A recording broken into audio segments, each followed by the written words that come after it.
All right. Hello, everyone. Okay. I hope you can hear me and see me well. So could you please type in the chat box if the sound is good enough and you don't have any technical problems. So type in pluses or yeses. Yeah, thank you very much. Aha, great.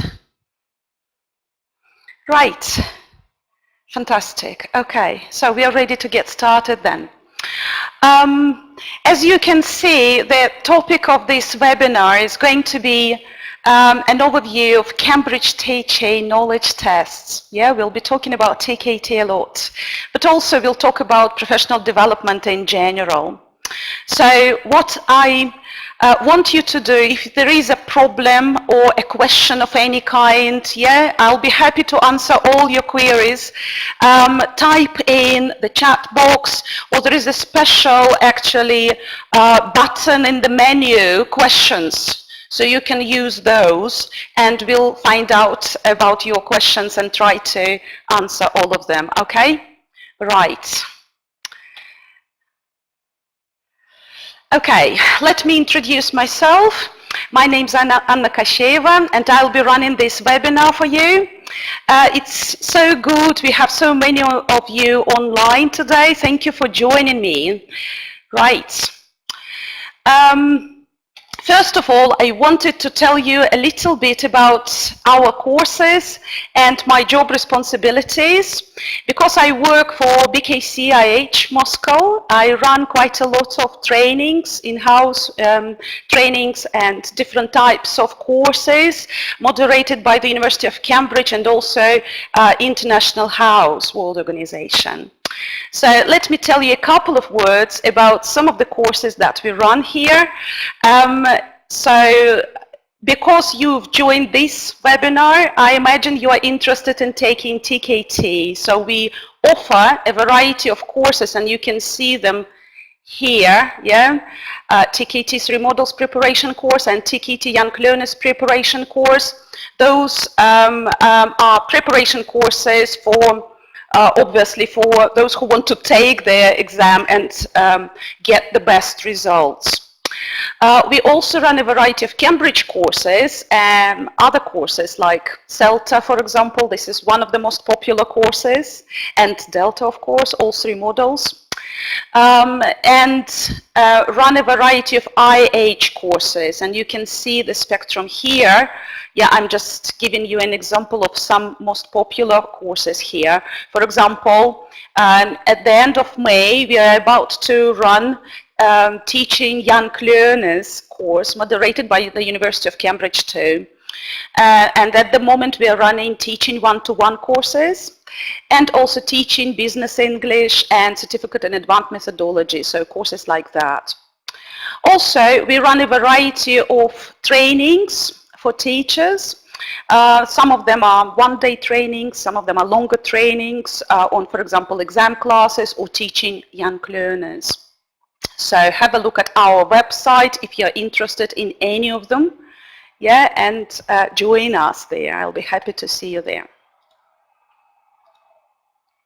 So now I want to know something about you. Could you use the chat box, please, and tell me what kind of school you're working for, and if you're planning to take TKT, you can use a plus or yes, so you're interested. Yeah, okay. Some of you are teaching at university. Okay, great. Are you interested in taking TKT? Secondary school. Okay. Thank you. Okay, different types of schools, even a kindergarten, fantastic. Primary, okay, and different private schools. Okay, thank you for your active participation. And I can see that some of you are interested in particular models. So we'll talk about different models, obviously, and I'll help you choose the best model to meet your needs. Great. Okay. Yeah. All right.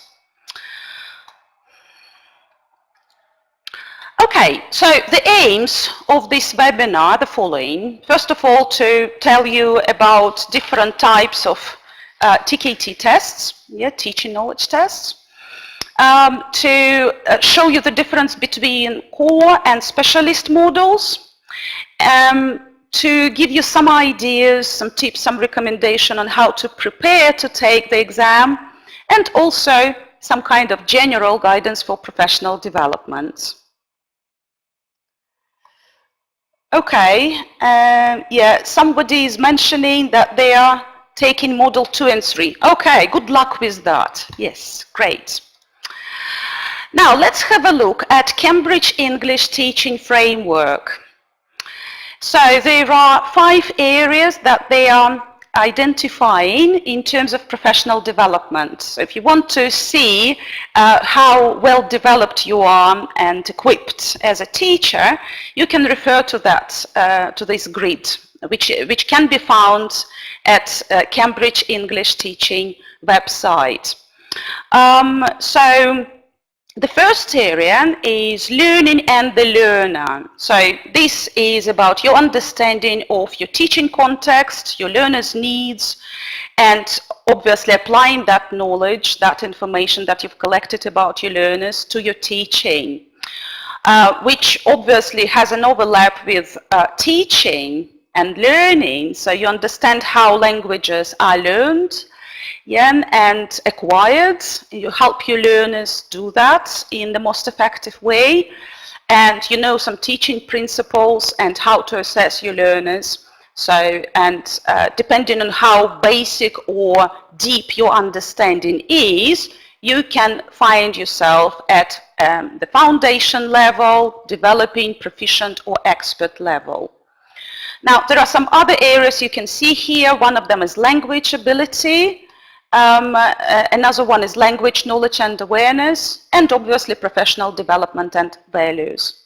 So professional development is not only about taking courses and exams to confirm your level, but also about ongoing, continuous reflection, self-evaluation,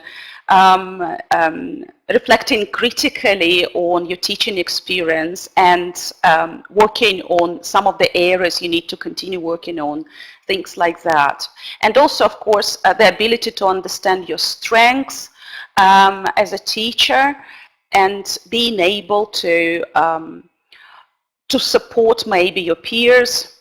So there are many aspects.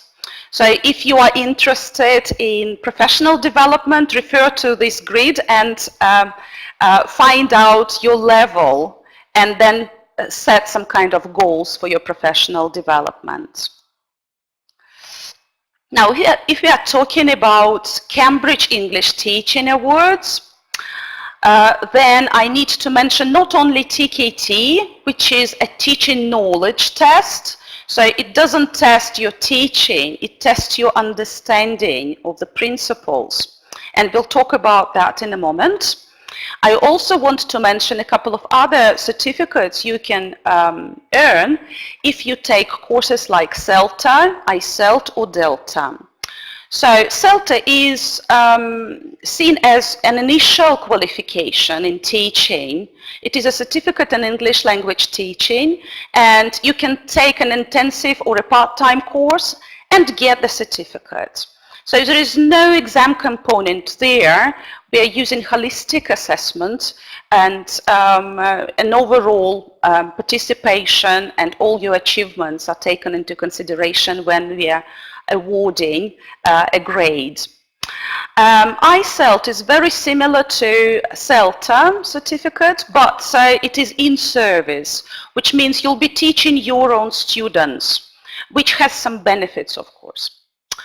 And Delta is an advanced certificate, yeah, so it's called a diploma in English language teaching, and we usually require at least a couple of years of teaching experience, post-CELTA level teaching experience for those who want to take the course. For Delta, I think a colleague of mine is going to run a webinar about other courses, and she'll clarify some of the issues related to those.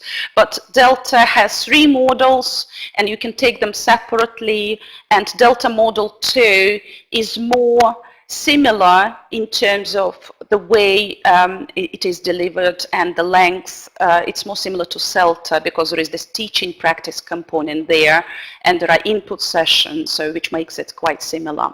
Model 1 is a test, which has some kind of overlaps with TKT, but it's deeper understanding, and in TKT you don't have to write anything yourselves, but you'll have to shade in the lozenges, basically choosing the right answers.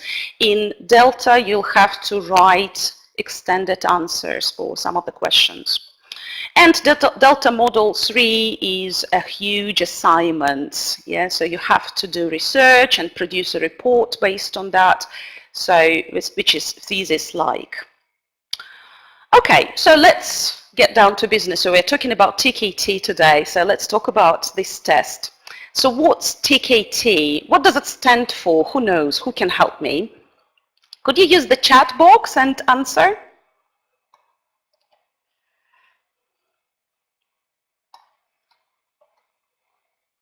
Okay, what does TKT stand for? Teaching knowledge test. Yes, absolutely right, Irina. Well done. Yes, okay.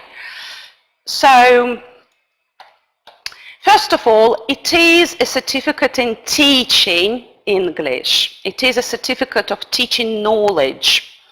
And it is offered internationally, and it doesn't matter where you take the test. Yeah, it is recognized worldwide. There are freestanding core models, and there are some specialist models. We'll talk about them soon. And it is offered by the University of Cambridge, Cambridge English Language Assessment Unit, and it is moderated by the University of Cambridge. So who do you think is TKT for? Do you think it's for primary school teachers, for secondary school teachers, for those who work for state schools or private schools? Is it good enough for freelance teachers, private tutors? Yeah, okay, and you're right, of course, yes. So basically there are no official requirements for entry, yeah, so you can apply for TKT and take the test, whatever the experience is. You might be without any experience and you just want to prepare for the course and start teaching, or you might have been teaching for a while and still want to take the certificate to show your abilities, your understanding of the teaching principles, for example. Yeah. So it's good for new teachers, as you can see, yeah, and for those who are experienced. It's good for whatever the teaching context you are working with, adult learners or young learners, primary, secondary, yeah, or even preschool children, yeah, perhaps. There are no formal entry requirements, but if you want to take our course, for example, we usually recommend the level of English proficiency of at least B2 level.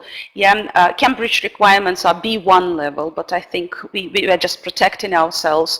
If your level of English is good enough, if it's like upper intermediate, you're likely to get good results because you understand all the questions, all the principles in papers and during the course. Yeah, B2, yes, that's right.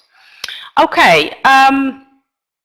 So obviously, if you take this test, you want to demonstrate your understanding of teaching principles, that you are aware of different methodologies, principles of teaching, and also you can make use of the materials available. You are likely to understand key principles of lesson planning, and you can apply it in your teaching practice, to your teaching practice. And you know quite a lot of classroom management methods, okay. And I can see you are saying that probably your level of English is something like B2 or C1, which makes you well prepared, you know, which makes me think you're well prepared for taking the course. Yeah, it'll make sense. Yeah, you're likely to get very good results there. Right, now in the past, there used to be several models available. Yeah, and you can see the description of all the models that used to be available. Unfortunately, or fortunately, I don't know, a couple of years ago, there have been some changes, and now we can't see some of the models, and they are no longer available. So, which of them do you think are no longer available? Yes, you're right. Knowledge about language is not available any longer. And one more. Yes, okay, got it. Yeah, so I've got the answers here. And CLIL is still valid. Yeah, you can find it. You can take the course. Yeah. TKT practical. No, you can't take TKT practical. Well, there is a practical component in that.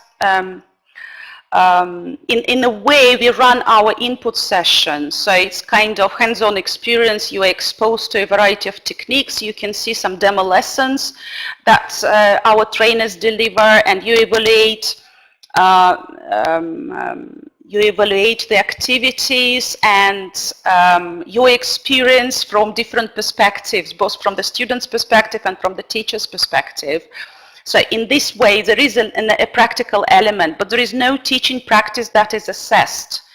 Yeah. So, but you can take CELTA courses and some other courses with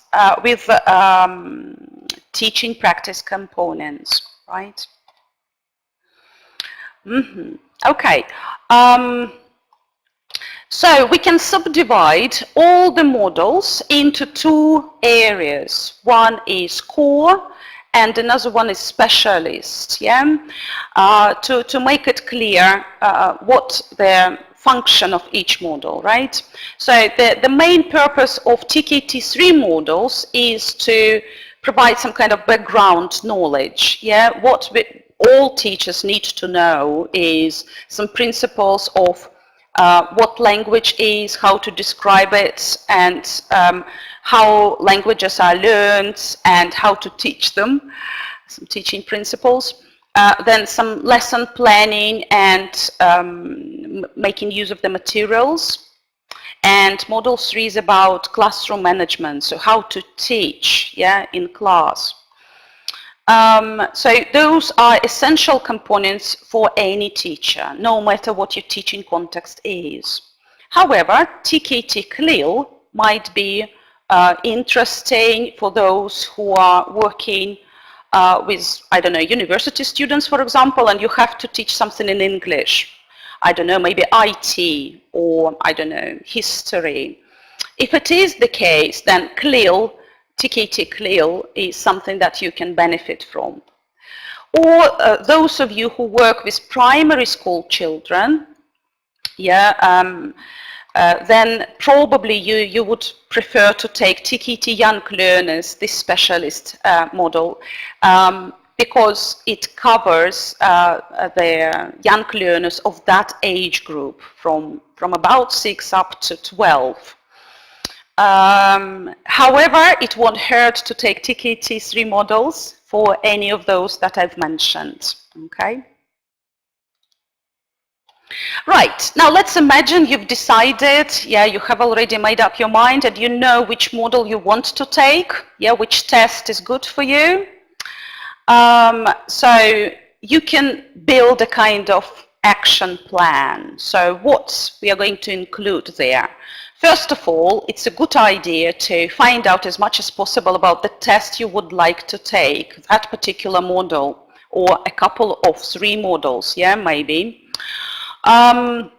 So for that, you can go to Cambridge English website, yeah, and find a variety of materials that are available for free. You can read about the test or tests, depending on how many models you are planning to take, and plan, again, more specific action points. Then obviously at the same website and using some other websites, you can find and download some free resources. Let me show you some of them. So what is available online? You can find the handbook for each module. So 3 modules come together, the core modules, and there is one handbook for them. Then there is a handbook for teachers who are taking TKT Young Learners and also TKT CLIL. So there are 3 separate handbooks you can find online. So choose the one that you need. Then there is a glossary available, and also you can find some sample papers. In fact, in the handbook you can find 1 sample paper for each module, yeah, which is a good source of information. Right. Now you can choose some other resources. So you can find some books that can help you prepare. They're not free, but they're really useful. So for TKT 3 modules and for TKT CLIL, there are handbooks available. Oh, sorry, handbooks, course books that you can find from the University of Cambridge Publishing House. And for teaching young learners, I can recommend a very good book written by Jane Moon. It's called Children Learning English. Yeah, that's a good one. If you are taking CLIL, you can find a lot of supplementary books with CLIL name on their covers. Yeah, there are many of them. Some of them are written by David Marsh himself, and many other authors contribute to that. If you're taking TKT core modules, yeah, one of the core modules or all 3 of them, you may find these books useful. First of all, Essential Teacher Knowledge, which is written by Jeremy Harmer, and he produced some other course books on teaching, which you may find useful too, or Learning Teaching by Jim Scribner. So those are well recommended sources of information. In fact, if you're preparing for other modules, you can find them useful too. Right, so the main source of information perhaps is going to be the course book that you can find. Yeah, and I'm giving you the references if you want to find it online or offline in bookshops, for example. Yeah. But also there are many books on methodology, and I've already mentioned Harmer and Scribner, but there is also Penny Earr, who produced quite a lot of books, and she has a course in language teaching, for example, or there are some other books. Some of them are relatively concise, and that's why useful for those who are preparing for TKT. And you can see some other sources. They're quite good too. If you want to work on your language awareness, you can read books about language, yeah, and work on that. For example, books by Parrott, Swan, and also Thornbury, Murphy, and other authors. So if you want something basic, start with practical English usage and grammar English for English language teachers. Murphy, of course, is a good source of information for students. Perhaps as a teacher you would like to read something more sophisticated, more advanced, and those who are ready for that, you can take Thornbury's book about language. It's quite a good read. Also, online there are plenty of websites where you can find a variety of articles, blogs, different types of information on teaching in general, and therefore useful for those who want to take TKT. Quite a lot of things. I'm mentioning some of the websites, the most popular ones. Also, you can find some online magazines. Yeah, you can subscribe to them, and there are some free samples you can read and develop professionally. Now, so you've decided on the module you want to take, you need to register. So what you do, you go to the same website I've mentioned earlier, yeah, Cambridge English website, and you choose the exam, you choose the exam center. and then you book the exam. Now, if you don't know which exam center to choose, you just click on the button, search for an exam center, and you will see this kind of chart, and you can find BKC, so my school, we have a fantastic exam center here, and some other centers too. So you choose the one that you prefer. Now let's talk about each module. Yeah, each module consists of 80 questions. Each module will take, well, each test will take 80 minutes, which means you have no longer than 1 minute to answer each question. Each question is worth 1 point, which means you can get 80 points if you answer all the questions correctly. And it's quite easy to do if you understand all the terminology. If you know the task types, it's quite straightforward. Because all the questions are either multiple choice type of questions or matching questions of different kinds. So, right. Now, what else you need to keep in mind if you take TKT? You'll be given 2 booklets. One booklet is the question paper itself, so it contains all the questions. And another one is basically a thin piece of paper, which is the answer sheet. And this is the place where you mark all the answers. And what you need to do is just to find, for example, if it's multiple choice, A, B, C, or D, you just find C, for example, if it is correct, and shade the lozenge there. So you don't have to write anything. It's just shading the lozenges, choosing the correct answers. However, if you don't use the answer sheet from the very beginning of the test, you may confuse some of the boxes when you transfer the answers. So keep that in mind. Right, now, good news. You can't really fail TKT. It's impossible because every candidate will be awarded a band, and for each module you'll get either band 1, 2, 3, or 4.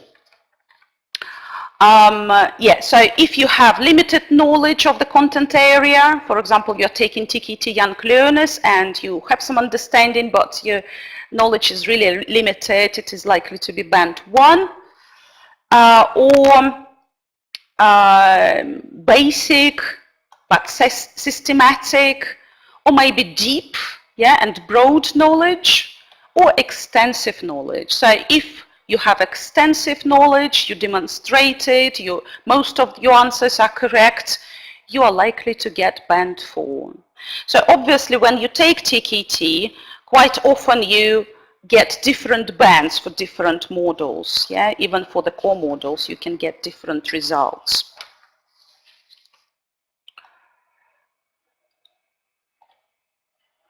Right. Now let's talk about TKT preparation. What does this involve? What do you think we need to do to prepare for taking the test? Well, first of all, there will be some kind of element of pre-testing. It's worth having a look at the sample paper and testing what you can do. And then compare your answers with the recommended answers. You can basically decide how much preparation is needed. Now you also need to refresh some of your knowledge of terminology, yeah, revise the terms, and, well, teaching knowledge, understanding of the teaching principles, methodology, the difference between systems and skills, and different task types. Well, I'll give you some other examples, more specific examples soon. So it's worth doing some sample tests, and the more sample tests you can see, the better, of course. There are not many of them available online, and that's why taking a preparation course is worth doing, seriously. Reflecting on your teaching practice, that's another thing that I think is a very good idea. It's really worth doing again, because without that, basically you may find it quite hard to learn.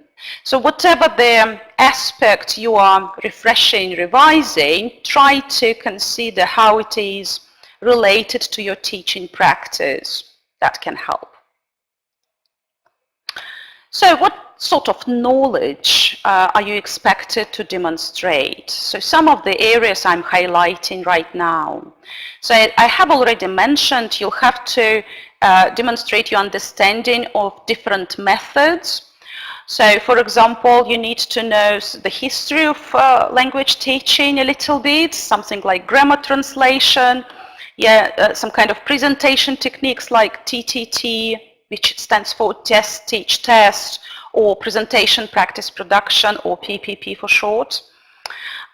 You need to be able to use the language of teaching, which is about teachers' talk and teachers' language. When you give instructions, when you want to attract your learners' attention, or you give feedback, is your language accurate enough? Do you understand which functions to use, and so on and so forth?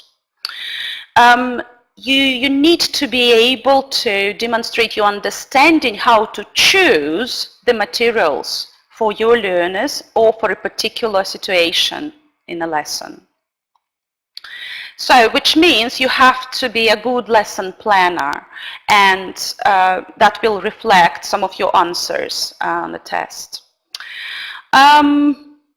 It's worth, again, brushing up on different methods for different needs, and that's how you can demonstrate a variety of classroom management techniques. Yeah, for example, when to use pair work and when to give students time for thinking, things like that. And here we are highlighting classroom language again, but it doesn't necessarily mean and refer to teachers' talking time, but it can refer to what students can produce, and supplying them with some functional language that they can put into practice right away that can help them become more confident and fluent. That's a skill that you will have to demonstrate too. So let's return to this diagram with core areas and specialist areas, just to remind you that there are 5 modules that you can take at the moment. And let's look at each of the modules one by one. So the first module is the basic module or core module, which covers the following areas. First of all, it's about language. So how to describe it, the difference between language systems and language skills. So for example, we know that language means vocabulary, grammar, some aspects related to functional language.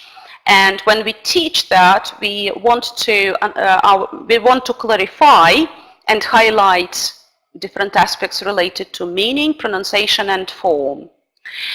In terms of language skills, we can again subdivide all the skills into receptive and productive. And mention 2 receptive and 2 productive skills, well, reading, listening, writing, and speaking. Of course, your lesson planning will depend on this knowledge. So obviously there is an overlap in between the modules. Your understanding of language skills, for example, will affect your lesson planning and then classroom management too.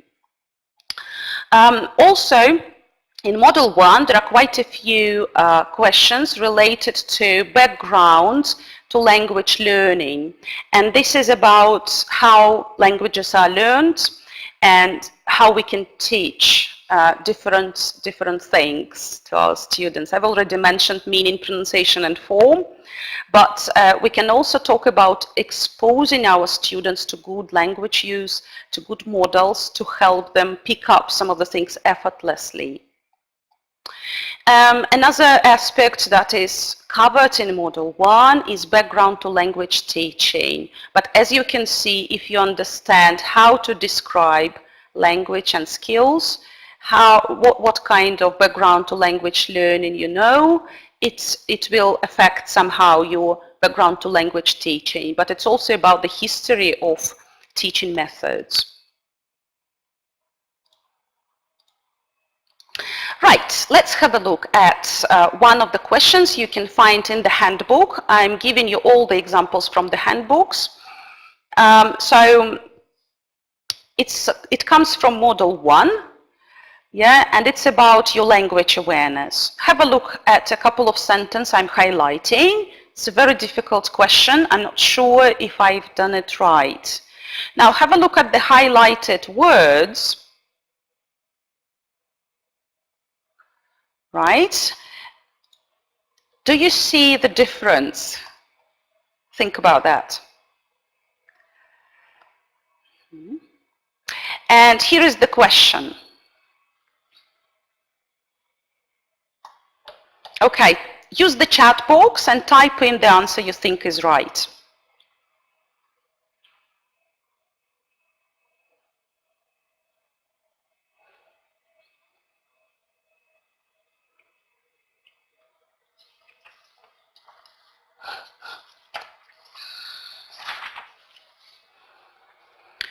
All right, I can see some people are in two minds, whether it is B or C. So let's have a look.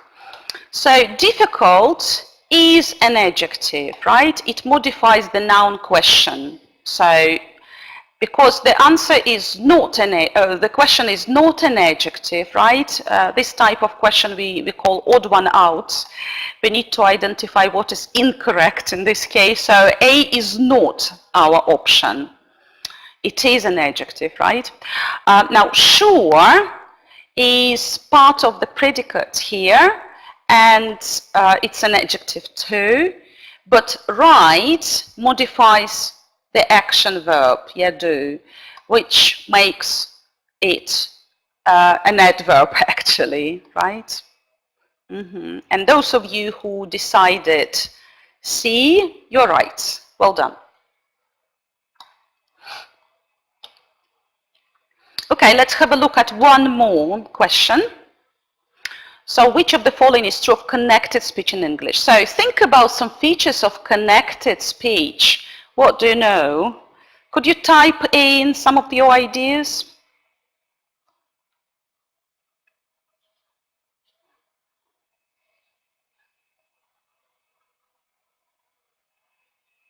Yes, okay, some kind of linking, yeah, or catenation. So when we have a consonant and the next word starts with a vowel sound, we are likely to connect them. Yes, you're right, okay, yeah.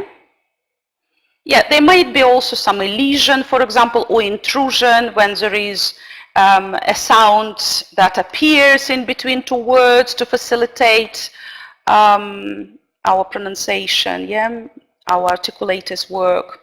So here is the question from the handbook again. So choose the option that is appropriate.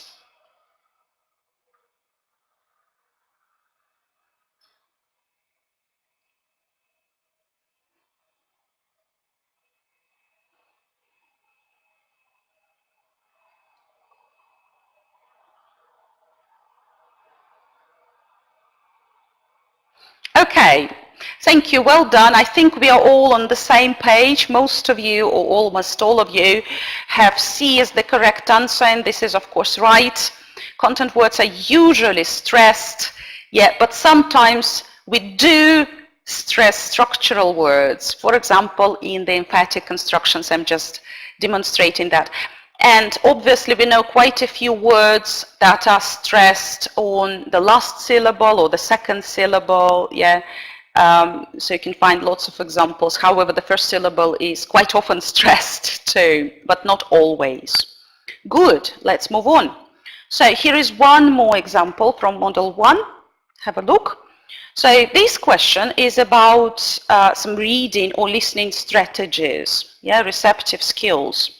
So if a student doesn't know a word, they may try to work it out from the rest of the sentence. So what do you know about this sub-skill? What do we call it? Could you use the chat box?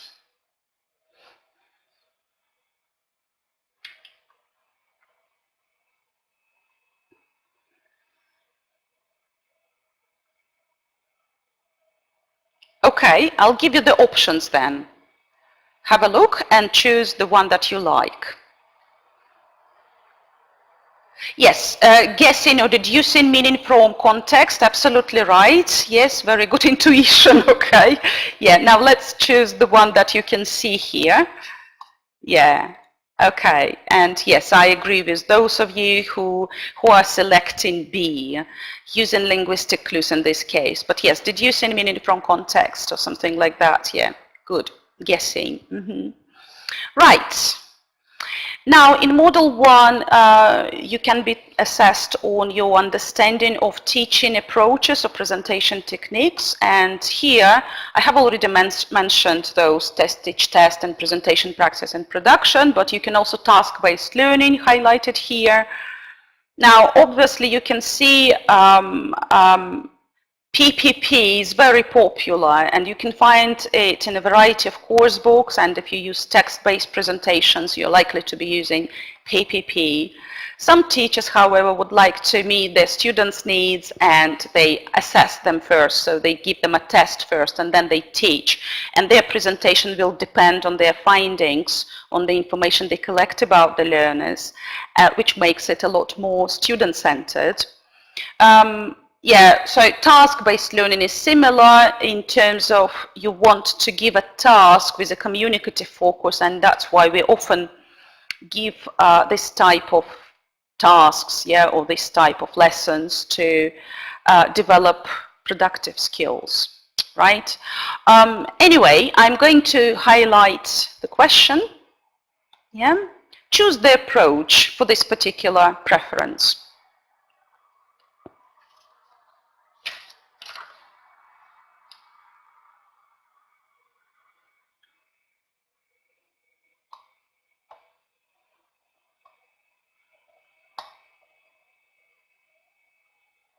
Okay, thank you all. Yeah, that's been very smart of you to choose A. Well done. Yes, okay. So we are ready to have a look at another example then. Yeah, types of speaking practice. Yeah, you may want to give your learners a variety of different tasks to focus on accuracy, on fluency, or to focus on pronunciation and different aspects related to that. Yeah, and here is the task. That's the classroom activity. So what type of practice is that?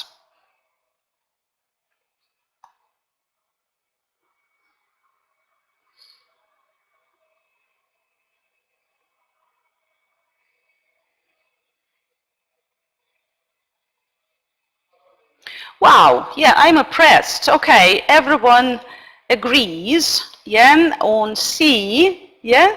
Okay, lovely. So yes, it is, of course, practice on fluency. And some signs we had to imagine, yeah, decide in groups, yeah, take from a list. So there is some freedom, yeah, in terms of what's target language to use. Right, okay. Now let's talk about some of the components of Model 2 briefly. It's a model on lesson planning. So you need to be able to understand the different aims of stages and lessons in general, and the structure, sequence of the stages for different reasons. Yeah, for example, if there is a lesson on skills, there will be one type of sequence of stages. If there is a lesson on systems, there will be another one. Timing will be different, and so on and so forth. Now, you need to be able to understand how the materials are selected, yeah, and what's the aim of each of the materials, yeah. So you'll have to evaluate materials there. Right. So this is one of the tasks. Have a look. So if your learners do a quiz before reading a story, they do it because, have a look at the options and choose the one that you like.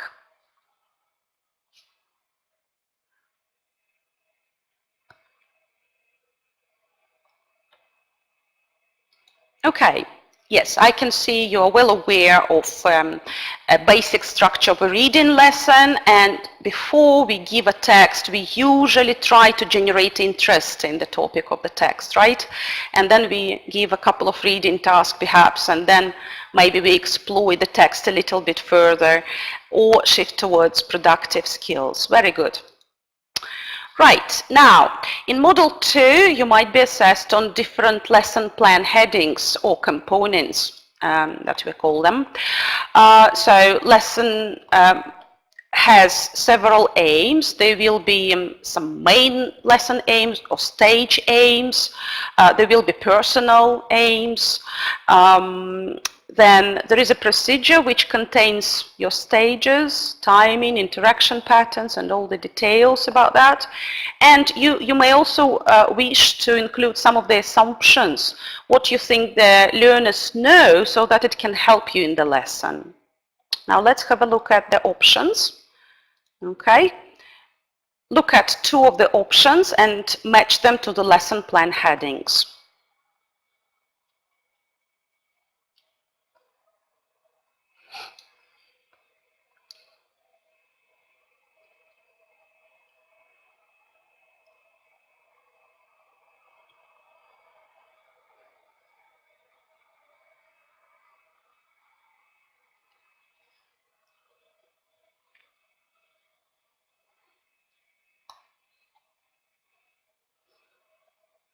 Okay, I can see Irina is giving actually the right answers, yeah, and someone else too.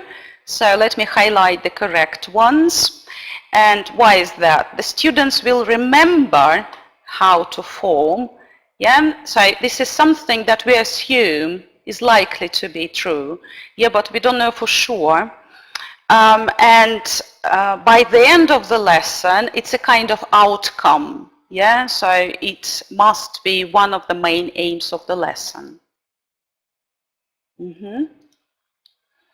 Okay, now be careful. This is an odd one out type of task. There is note which is highlighted here, so that you don't, you're not misled by the whole question. So if you want your students to produce the present perfect, what is not a good idea to do? Have a look.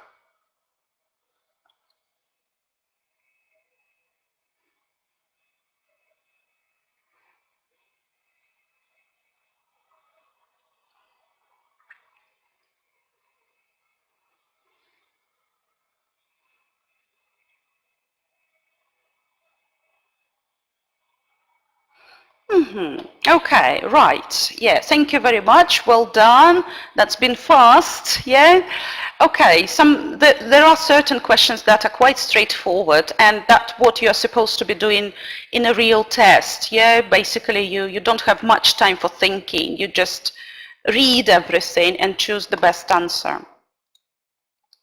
Now, in Module 3, there are different aspects related to classroom management, and this is about classroom language, so the language that teachers use and students also use, right? What we need to give them, to teach them, to provide input on.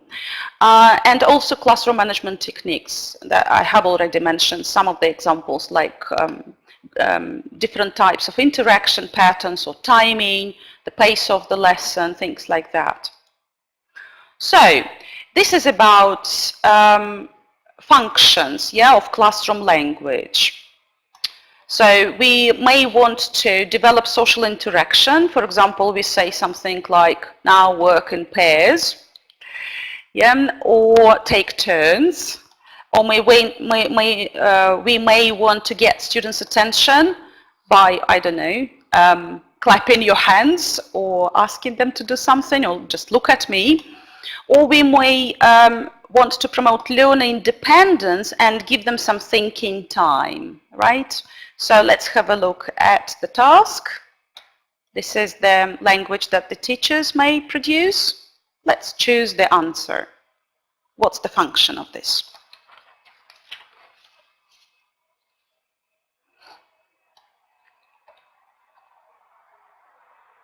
Okay, I can see a lot of correct answers. Well done. Obviously, yeah, put up your hands is actually a way of getting the students' attention. Yeah, so usually they take all the things away if they have to do something like that. Yeah, and they look at you curiously. Yeah. Okay. Now, another aspect related to classroom management is error correction, and there are different types of mistakes that you can find on question papers. So here you can see a list of some of them. So you need to be able to identify some of the errors. Okay, so have a look at these sentences and try to identify the type of mistake.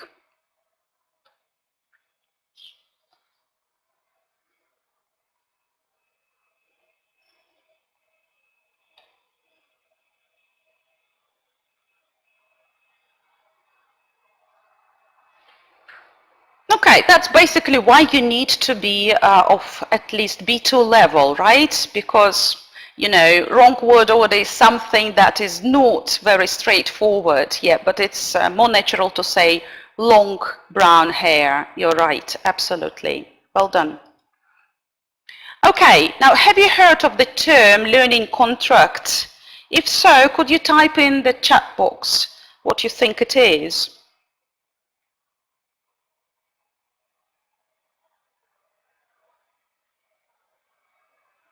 Have you ever signed anything of this kind? Okay, right, yeah. Okay, that makes sense what you're saying. So let me project some of the options. Which option is the best in your opinion?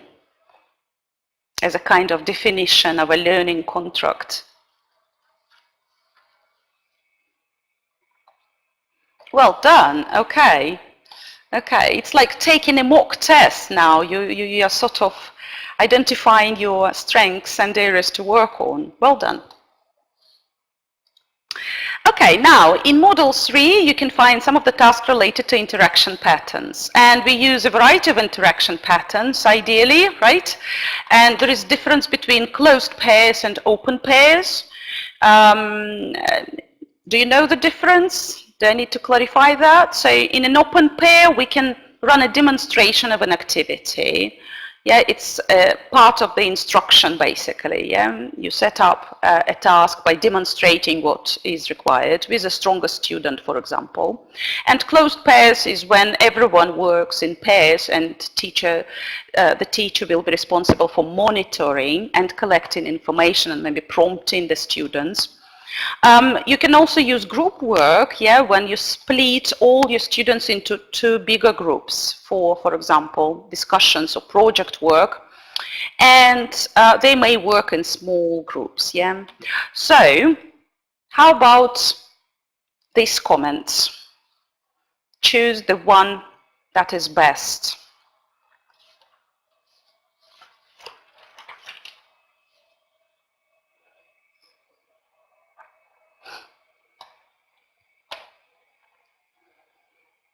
Okay, most of you think it is B, which is absolutely right. Well done. Yeah, those of you who confuse B and D, be careful. There are only 3 options I'm giving, right?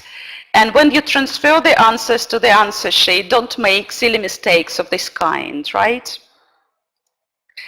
Now, we need to talk about 2 specialist models too. So I'm giving the description of 2 of the models, and obviously the first one, a test of knowledge of teaching English to young learners, sticky to young learners, and B is what CLIL stands for, right? So let's start with CLIL. So CLIL is content and language integrated learning, and obviously you need to understand the principles of this approach if you use it. And one of the principles is the principle of 4 C's, which means to keep in mind and pay attention to content, what you're teaching. Yeah, for example, you're teaching history or geography. Communication, cognition, so cognitive skills development, and culture. There is a cultural component there paying particular attention to. Also, we can talk about some basic interpersonal communicative skills and cognitive, academic, language proficiency. I can also mention low order of thinking skills and high order of thinking skills if we put all the cognitive skills into different categories. Yeah, on a kind of line.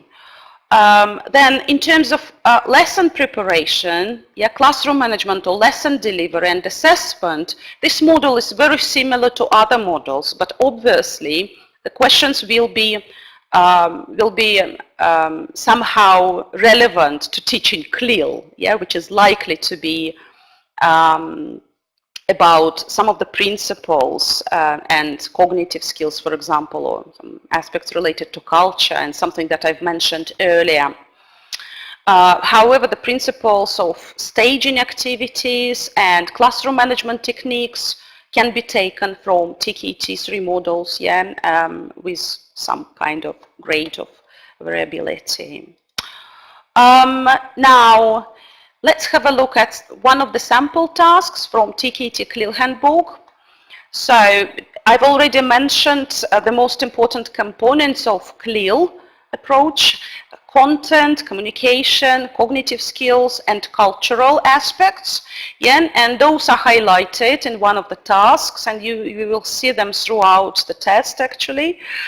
So those may be the main learning objectives. Now let's have a look at the questions. Classroom activities, yeah, and we need to match the activities to the aims. Okay, read, take your time, and give it a go. Type in the answers in the chat box.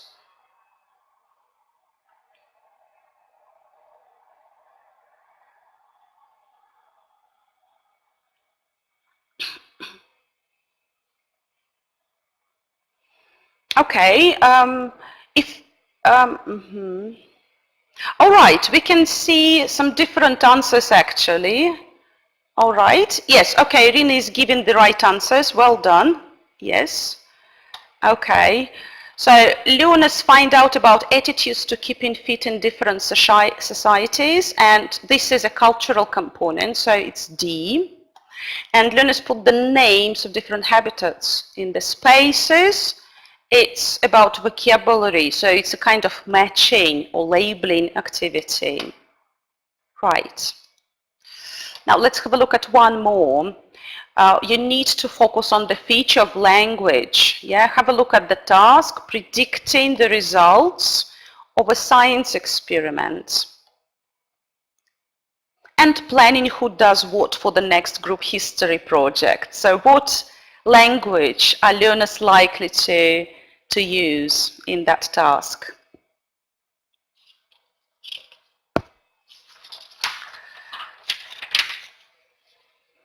Okay, well done. So yes, so we all agree that it's going to be A, future forms, yeah, for the next project. We are going to, yeah, something like that. Yes, very good. Okay. In CLIL model, you can find a lot of aspects related to different genres, yeah, texts of different genres. They think that genre awareness is one of the most important things and we need to work on that. So here you can see quite a lot of different text types, yeah, and obviously you can imagine the layout is different, there are different features we need to teach if you give a lesson on producing something like that, or just reading, yeah? So what might be the aims of teachers, yeah? So have a look at these two aims and decide on the text genre that will be appropriate.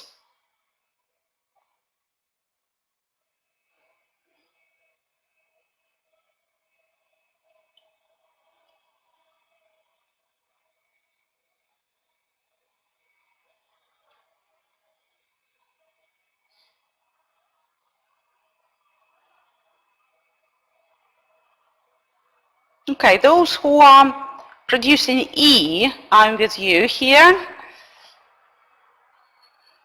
I just want to see one correct answer for 33.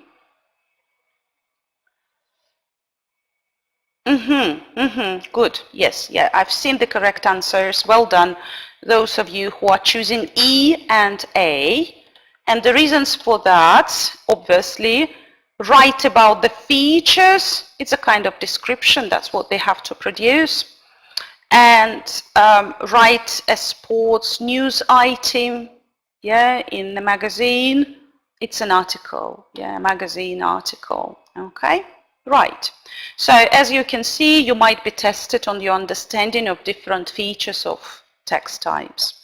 And this is one more sample task before we go to talk about TKT young learners.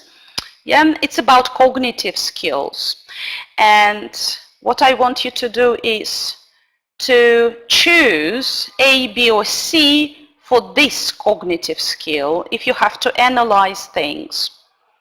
So,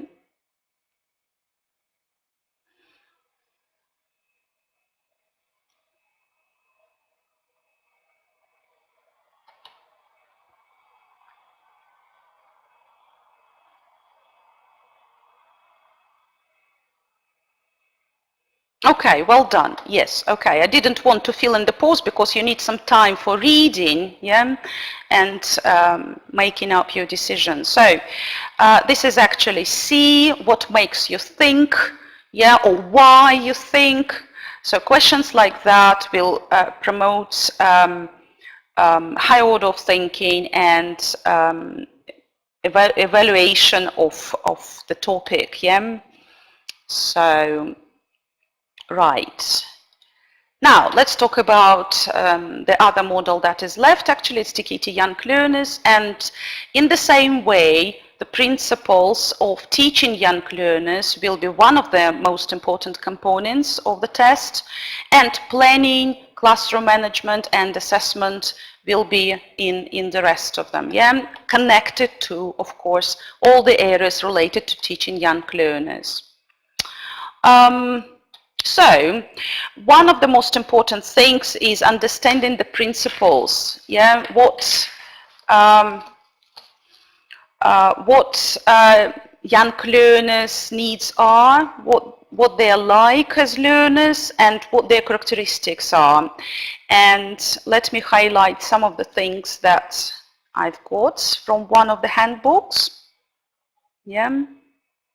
So, routines in the classroom are very important, personalized feedback on language, opportunities to respond and use language creatively, and just to have fun. So all of them are very important. I haven't projected the question yet. And here is the teacher's comment. Yeah.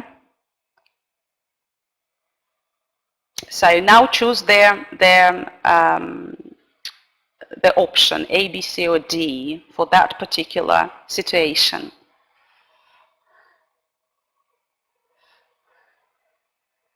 Yes, okay, got it. Well done. Yes, at the start of the lesson, you're delegating responsibilities, but also students know what to do because it's done regularly. Well done. Yes, lovely. Okay. Yes, and one more task, just to show you a variety of tasks from TKT Young Learners. Choose the option that you think is the best in this case, A, B, or C.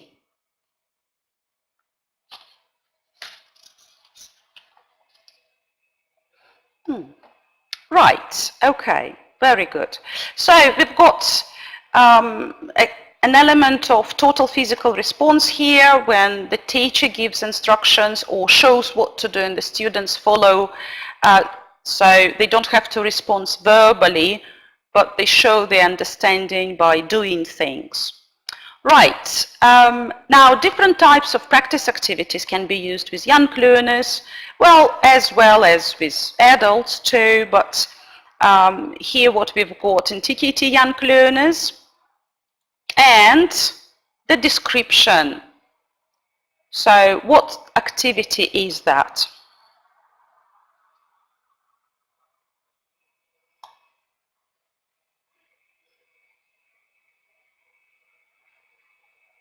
Okay, thank you, Natalia, for your active participation, for staying with us quite long. Yes, okay, thank you. Yes, thank you for giving me the answers, but I don't see many correct answers here. It's not guessing, I'm afraid. And it's not visualization because they're given a picture, right? However, they have different pictures. I think Marina is quite right there, and Tatiana also. Yeah, so it is an information gap activity, so which gives the students a purpose for communication. So it works well because they need to find the differences.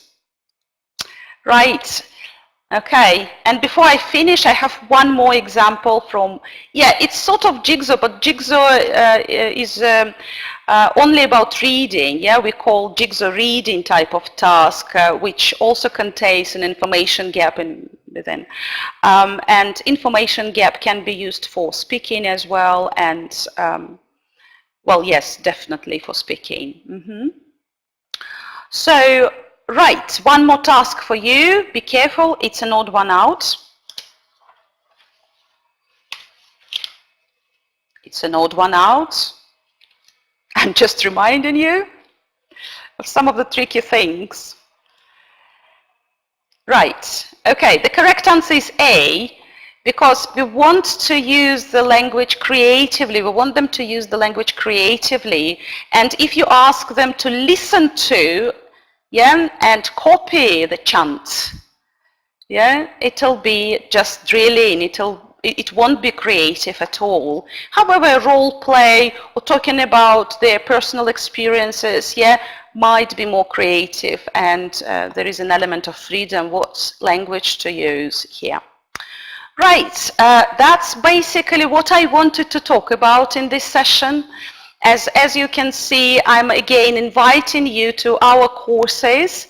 We are launching quite a few courses soon, including teaching young learners. Yeah? So if you are interested in any of them, just follow this link. Yeah, go to that website and apply for the course. I'll be happy to see you. And now, if you have any questions, yeah, then please drop me a line. I'll try to respond. If there is anything I can clarify, let me know. And thank you too. Yeah. Okay, that's been great actually. So active participation. Well done. And good luck with the test if you want to take any of the modules. Go for it. Okay, thank you. Yes, the recording is going to be available, yes. Mm-hmm.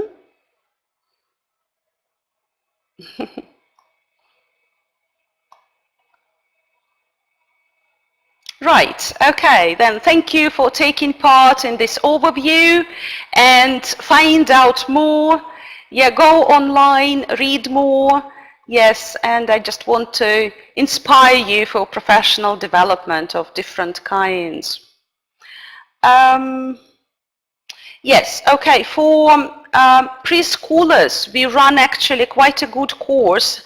I haven't highlighted the name of the course here, but it's very similar to this abbreviation. It's just very young learners. So it's an international house certificate in teaching very young learners. It's very good, it's very useful. It's quite theoretical and deep if you want to understand preschoolers better and become aware of a variety of techniques. It doesn't have the teaching component, yeah, so you don't need to have a group of students you're working with at the moment. You can take the course first, and then if you feel confident about teaching very young learners, you can start teaching them after earning the certificate.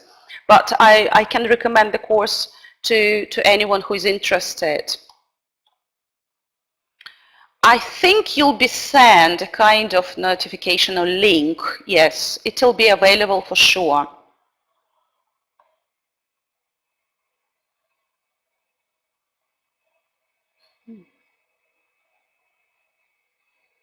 Okay, I think it's time to finish then our webinar, our meeting.